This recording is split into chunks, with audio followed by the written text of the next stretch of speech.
Chemicals are evil. Hold up. All right. What is it about a chemical that makes it evil? Dr. Kashey here, and today's big bad food myth that needs squashing with science is that processed foods have chemicals, and that makes them bad for you. Now, I reckon a chemical is any substance consisting of matter. It matters. This includes any liquid, solid, or gas, and a chemical is any pure substance, element, or mixture, a solution, compound, gas, whatever. Chemicals are stuff. Stuff is chemicals. So when people say there are chemicals in food, well, I sure hope so. I sure hope so. Remembering back to the little tips that my grandmother and grandfather had, like, oh, Chuck, you just have food that's full of chemicals, because he likes canned chili.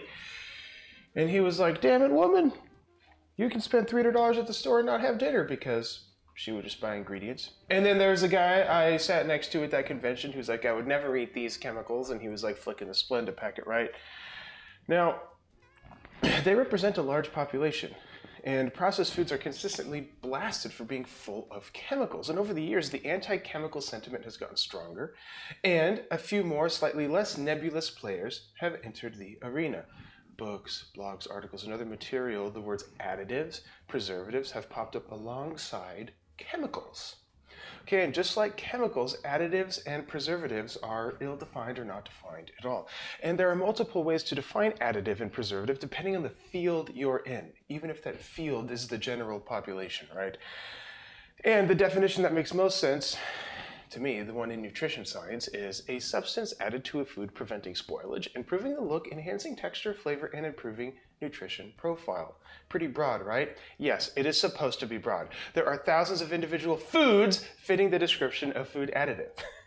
Not even counting purified substances, many of which also come from foods themselves, or man-made additives. And this just covers a direct additive, not even indirect stuff. And an indirect additive is a substance that ends up or in a product during any steps from farm to the store. And an indirect additive is incidental, like residue from cleaning the food, or are a part of food preparation, like the enzymes you add to make cheese, or bacteriostatics you add to keep dangerous germs from growing in the food. Common indirect additives come from cleaning the equipment, right? Because you clean the equipment and sometimes cleaning stuff gets in the food, right?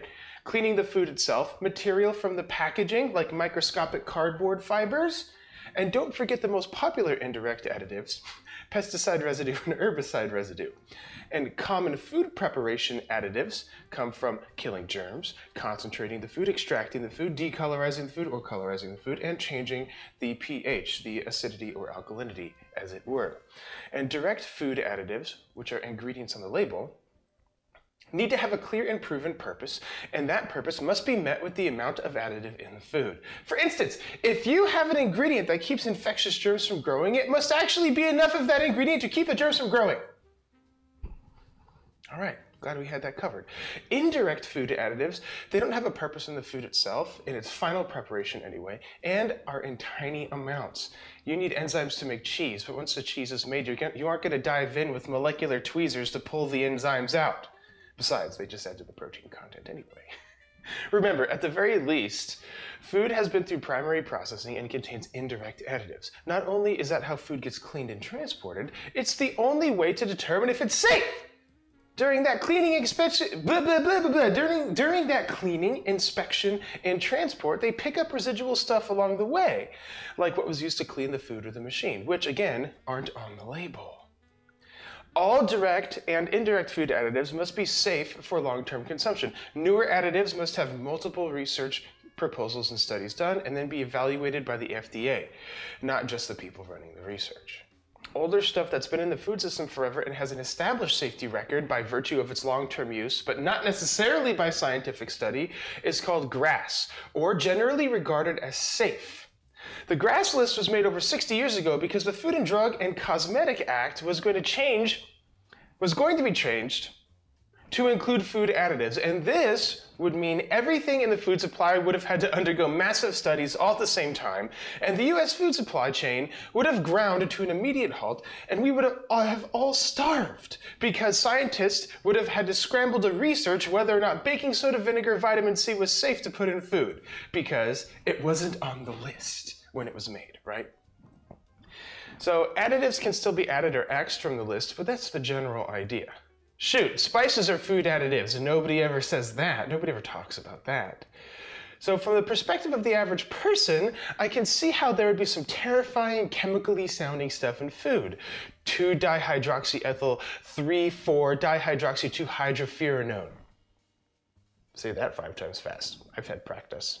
Methane carboxylic acid, dihydroergocalciferol, 1,3,7-trimethylpyridine, sodium hydrogen carbonate.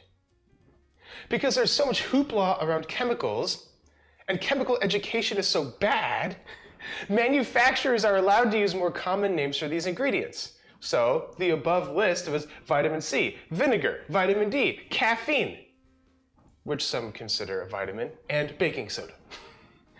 Now, if there's no common name for whatever the chemical is, then a company is stuck using a scary-sounding chemical-y name. Even common laboratory slang for chemicals, like ascorbate, which is vitamin C, or bicarb, which is baking soda, is enough to make most people anxious who don't know anything about chemistry. Okay?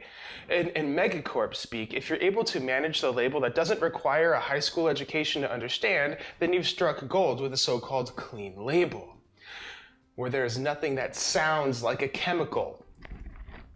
As a biochemist, I'm not really sure what that means. My guess is that it's anything with a number, which tells you exactly what the chemical structure is, or the roots hydro, or the suffixes -one, -ate, -all, and -ic. You know, suffixes required for biology to happen. Ironically, the chemical name is the name that actually tells you what the structure of it is. Like, the exact chemical name tells... Anyway, I'm moving on. Glutamic acid is found in every living thing, okay? It's also a naturally occurring ingredient that makes food taste like food, which we know as umami. Umami, okay?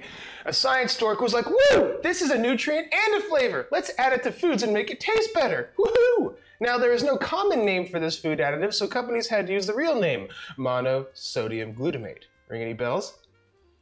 Well, MSG caused so much hoopla that companies started removing it. But guess what happened then? People bitched because food didn't taste as good. This means the dorks had to figure out other ways to get MSG in the food, but call it something else.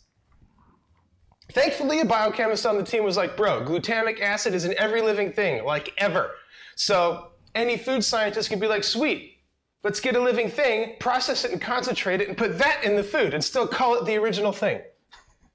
Now you see MSG hidden as vegetable protein, dried yeast, soy sauce, tomato paste concentrate, etc. Okay?